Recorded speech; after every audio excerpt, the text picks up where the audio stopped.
क्या आपने कभी कल्पना की है एक ऐसी नगरी की जो सोने से चांदी सी चमकती थी, जहां की दीवारें भी रत्नों से झिलमिलाती थीं, जहां भगवान श्री कृष्ण स्वयं निवास करते थे? वो नगरी द्वारका। लेकिन आज वो समुद्र के नीचे है, लहरों की गहराइयों में सोई हुई, शांत, मौन। आखिर क्या हुआ उस महान द्वारका को?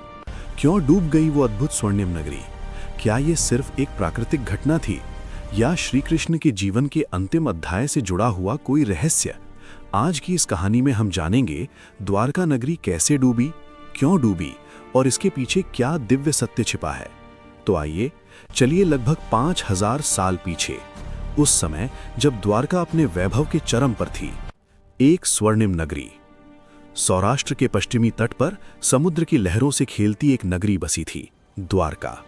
जब सूर्य समुद्र से उगता और उसकी किरणें महलों पर पड़ती तो ऐसा लगता जैसे पूरा शहर सोने की परत से ढका हो। नगर में 7 भव्य द्वार थे।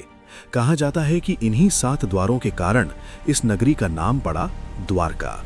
प्रत्येक मार्ग, प्रत्येक महल, प्रत्येक चौक श्री कृष्ण के शासन की गवाही देता था। द्वारका सिर्फ एक शहर नहीं, एक संस्कृति थी, एक स्वर्ग था, एक सपना था जो धरती पर उतर आया था। 36 वर्ष बीतने के बाद शुरू होती है महाविनाश की छाया। महाभारत युद्ध समाप्त हुए 36 वर्ष बीत चुके थे। कुरुक्षेत्र के रण में विजयी तो पांडव हुए, लेकिन युद्ध की कीमत भी कम नहीं थी। अनेक योद्धा मारे गए, रक्तपात हुआ और उसी रक्तपात से एक शाप जन्म ले चुका था। ये शाप यदुवंश की नींव को हिला देने वाला था। युद्ध के बाद गांधारी ने श्री कृष्ण को शाप दिया था, तुम्हारी वजह से मेरे 100 पुत्र मारे गए, एक दिन तुम्हारा वंश भी इसी प्रकार नष्ट होगा। कृष्ण ने शांत स्वर में कहा था, माता, आपका शाप भी मेरा वचन है, जो होना है वो होकर रहेगा।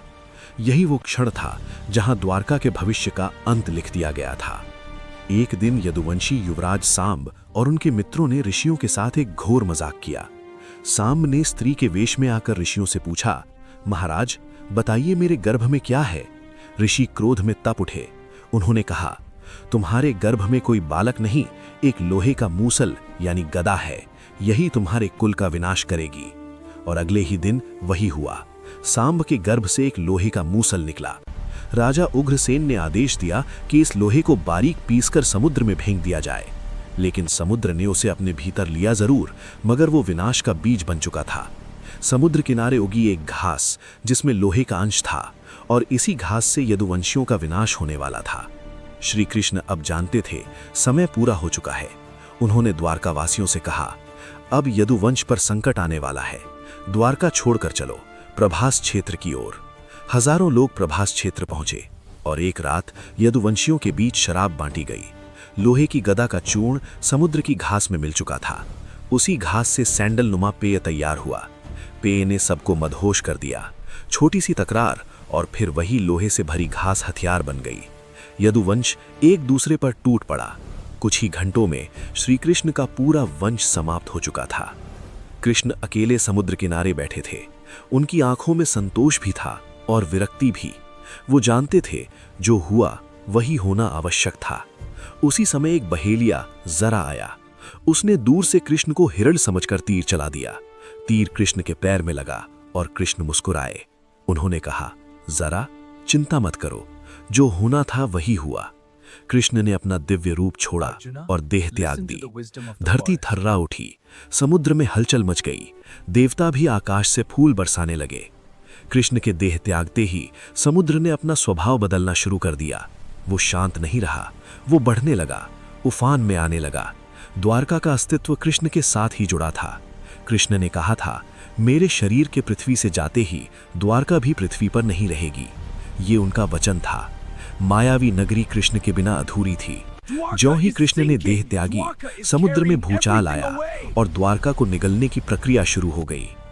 लोग कहते हैं समुद्र की लहरें उस दिन सामान्य नहीं थीं, मानो कोई अपनी प्रिय चीज को वापस पाने के लिए बेचैन हो।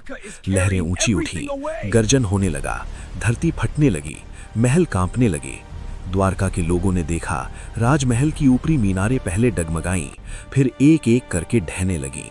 बाजार, चौक, गलियां, दिनों की चीजें मिनटों में डूबने लगीं।